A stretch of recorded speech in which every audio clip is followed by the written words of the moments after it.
Future please. আর যে ঘটনাটা ঘটলো তাতে আমি বুঝতে পারছি যে বড় সড়ো কোনো একটা অন্তর্ঘাত হয়েছে। আই ডাউট যে তোমার ক্লোজ সার্কেলে কেউ সংযুক্তাকে হেল্প করার চেষ্টা করে থাকতে পারে। নাহলে আমার ফোনে পাসওয়ার্ড দিয়ে ভিডিওটা কেউ ডিলিট করতে পারতো না। এটা তোমাদের ক্লোজ কেউ করেছে। সেই জন্য তো বললাম পারুল সাবধানে থেকো। দেখো সংযুক্তা থেকে তোমাদের এত সহজে জিততে দেবে না। ওকে দোষী সাব্যস্ত করতে হলে তোমাকে কিন্তু এটার পেছনে লেগে থাকতে হবে, পড়ে থাকতে হবে একেবারে। হ্যাঁ স্যার, লেগে তো আমাদেরকে থাকতেই হবে। সিও ম্যাডাম হয়তো এই ভিডিওটাকে আজ ছড়াই দিবে আর পেঁচিয়েও দেয়, কিন্তু এভাবে বেশি দিন তুমি নিজের বাচ্চায় পালাতে পারবেন না।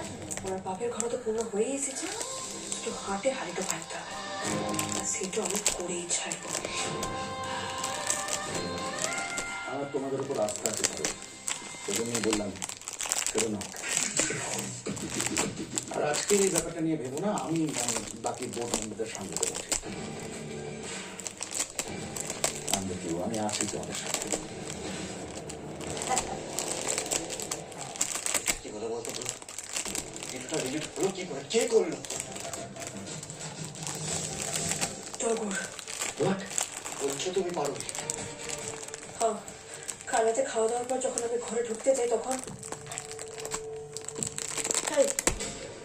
সেটা রাতে আমার ঘরে ঢুকে কি করছিল সে?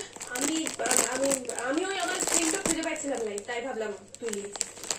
শুনে রাখ, তোমার তো রং মেখে সংসার জানো আমার কোনো দরকার পড়ে নাই। আর ফার্দার আমি না থাকলে আমার ঘরে ঢুকবে না। যা নিজের ঘরে যা।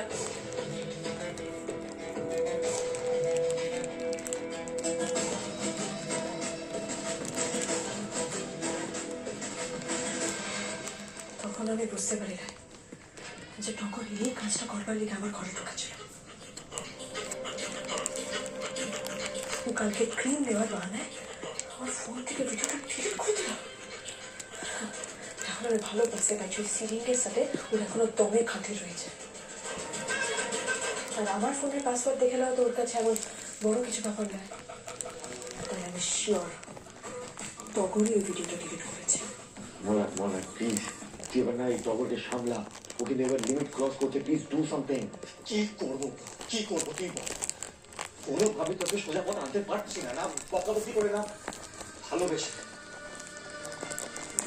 এইভাবেও সেটা হবে না মনে। তুমি তাকে যখন কাজ করছিলে তখন ডোজটা বাড়াই, ডোজও কাজ করতে হবে।